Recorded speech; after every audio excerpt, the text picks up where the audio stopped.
comes creeping in. Like long tentacles, it slips through the cracks of your defenses and curls around your soul.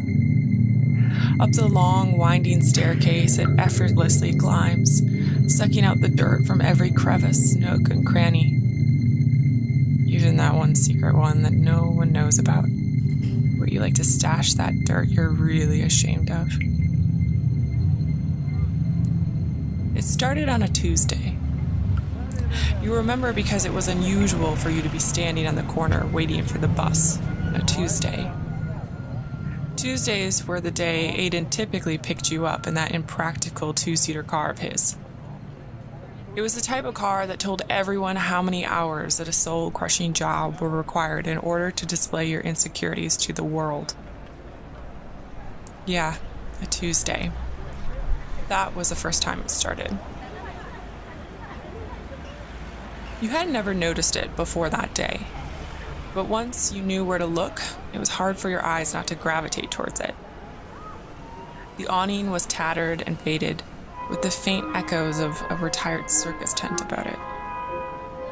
In the single front window were strings of silver lights dangling down in uneven rows, illuminating an old gramophone that sat perched atop a sea of patchy, deep green velvet fabric.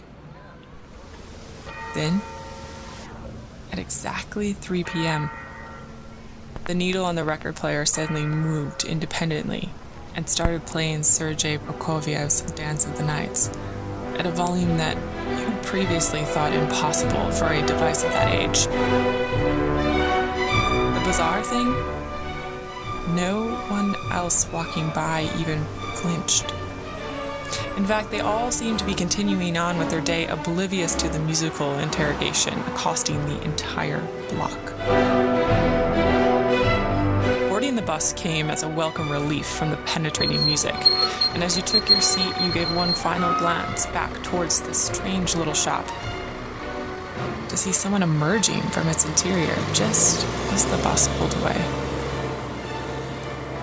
It was hard to make out what the person looked like from that angle, but you could tell from their body language that they appeared to be in an excited state, pacing from one street corner to the other in front of the shop before throwing their hands into the air and swiftly disappearing back into the recesses of the interior.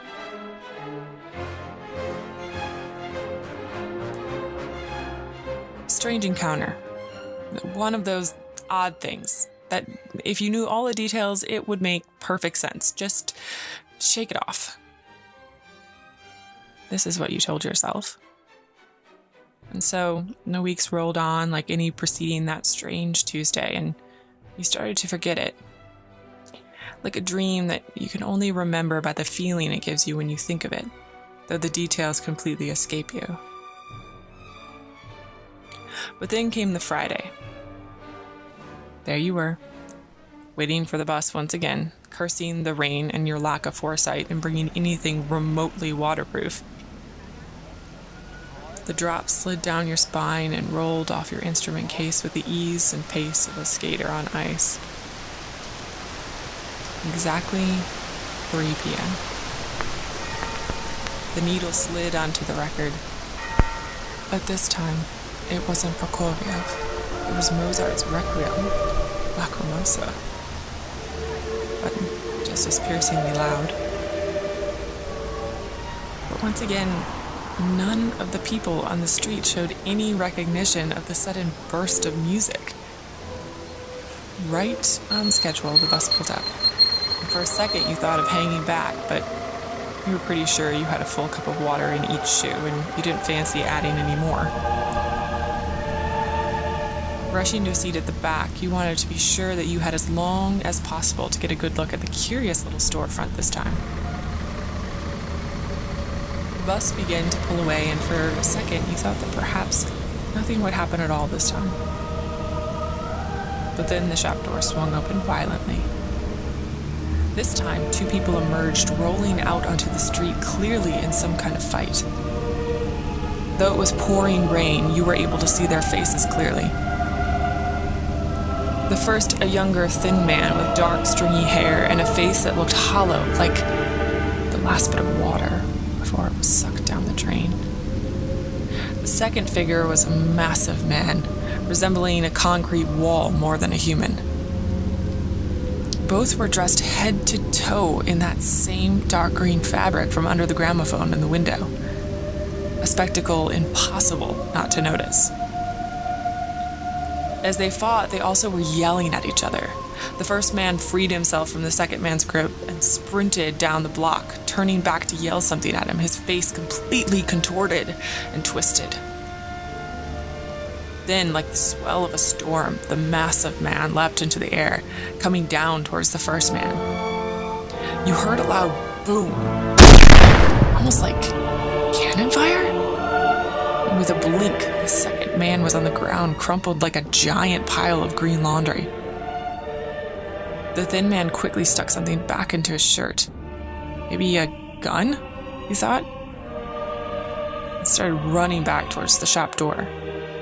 With an audible gasp, you looked around the bus to see if anyone else had just witnessed what had happened. But everyone seemed to be looking down at their phones or staring blankly out the other windows. Then, right before the man went back into the shop, he looked towards the bus, and you could have swore he looked directly at you. His icy stare followed you until the bus turned the corner, completely obscuring the shop.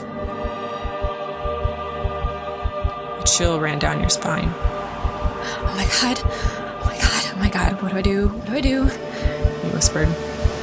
As your hand started to shake, you saw the next stop approaching. With a rush of adrenaline, you sprinted off the bus and around the corner to the police station. Alright, so where was it that you saw this murder take place exactly?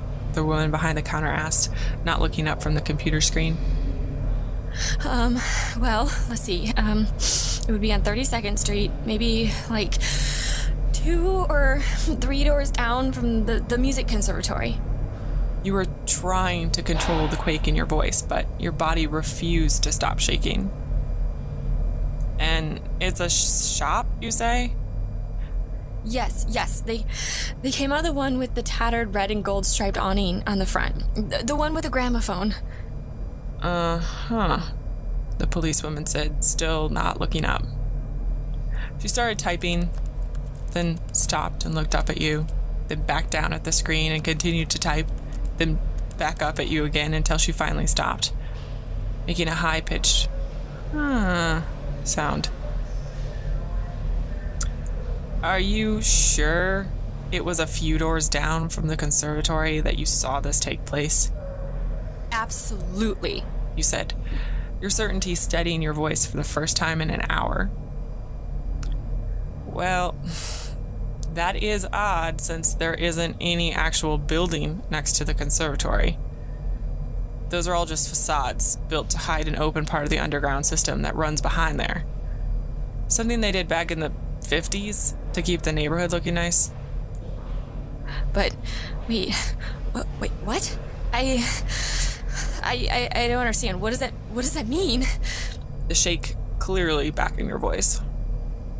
Her eye roll was almost audible. It means that anyone coming out of a door in one of those facades would be coming from on top of a moving train. I don't know. You probably got your locations confused. It happens to people in shock. We'll send someone down there to check out the area. You walk the remaining 10 blocks home in a fog.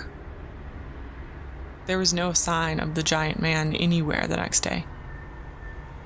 You made Aiden promise to pick you up right at 3 when you got out of class. And there it was. Creeping in right on schedule. Doubt.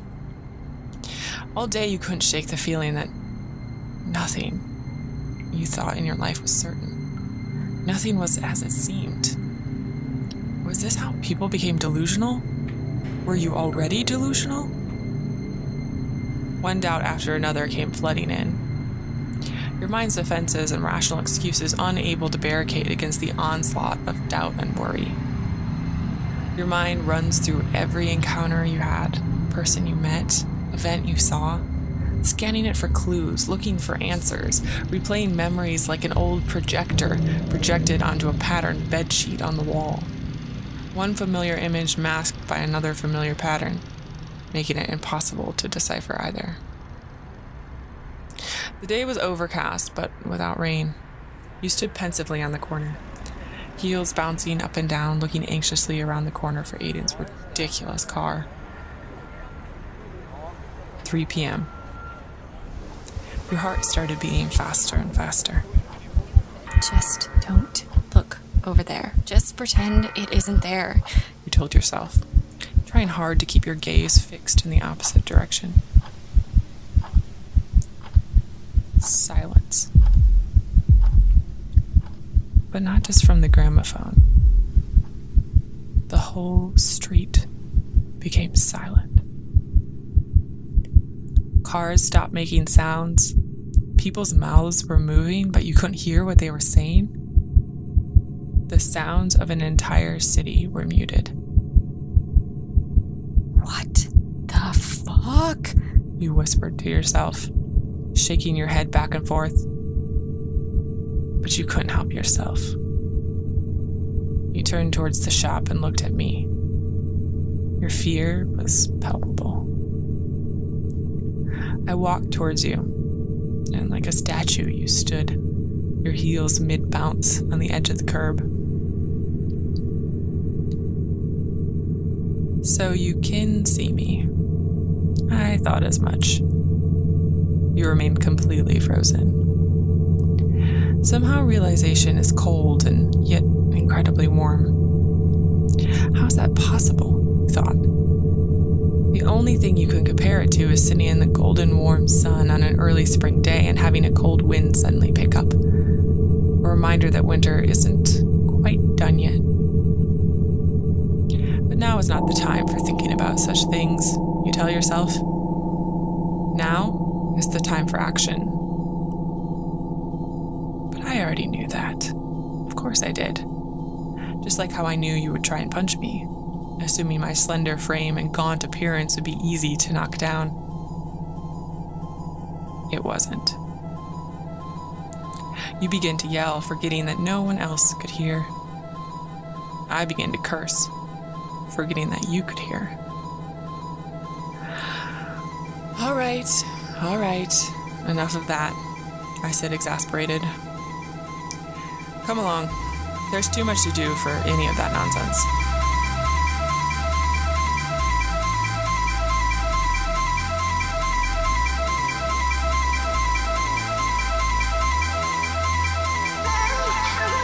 Behind the Facade was written, produced, and voiced by Shay Carlson. The music featured in the story includes Prokofiev's The Dance of the Nights, Mozart's Requiem Lacrimosa, and Petit Biscuit's The End.